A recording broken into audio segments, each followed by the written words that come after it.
Bring you now an interview regarding the fire management, the argument about climate change and fuel loads. We've heard a lot from Greg Mullins and his contemporaries, his coalition of former fire chiefs who are backed by the Climate Council, Tim Flannery, a climate activist group, really trying to focus attention on climate policy and its relationship to this fire. Some other firefighters are pretty upset about this, including the New South Wales Volunteer Firefighters Association. I caught up earlier today with their chief, Mick Holton, who we caught up with in Melbourne just before we came on air.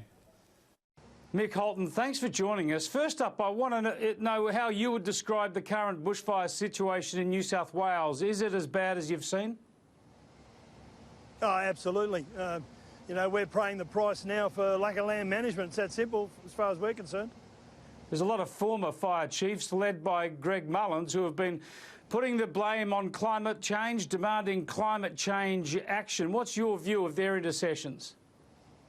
Yeah, look, first of all, I got lots of respect for Greg Mullins. He actually used to be my boss when I was full-time employed with Fire Rescue New South Wales. But I think, sadly, I can't agree with them.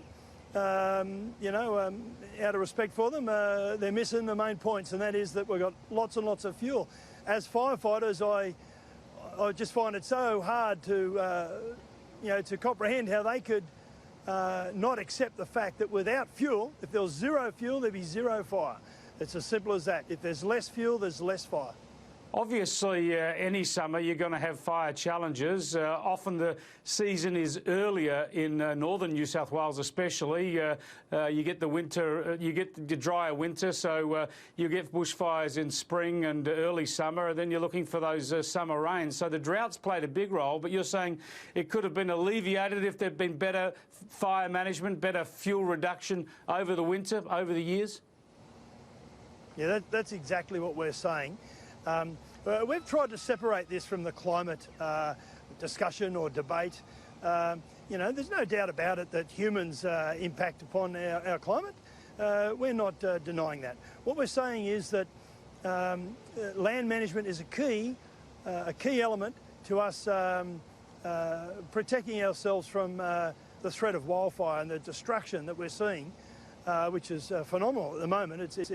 It's unbelievable. Regardless of whether you're a greenie or whatever political aspirations you might have, it's pretty simple fire science, and we're currently destroying the place by not managing land. We should go back to the way Indigenous folk in Australia, Indigenous people, Indigenous Australians used to manage the land.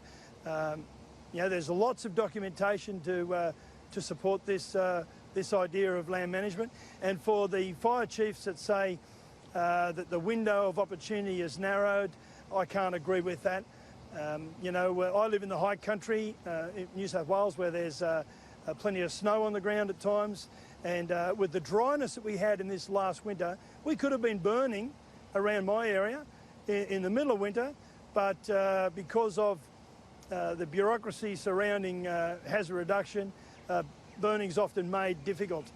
Talk to the people on the fire ground. Many of them will agree with this theory that we need to get behind better land management. The point is, of course, you've always had droughts, you've always had extreme heat in the summers. Under the climate change scenario, you might get that more often, but the methods need to be the same. You're still always going to have a horrible bushfire threat. The one thing that humans can control directly in all of that is the fuel load. It's the only thing we can control.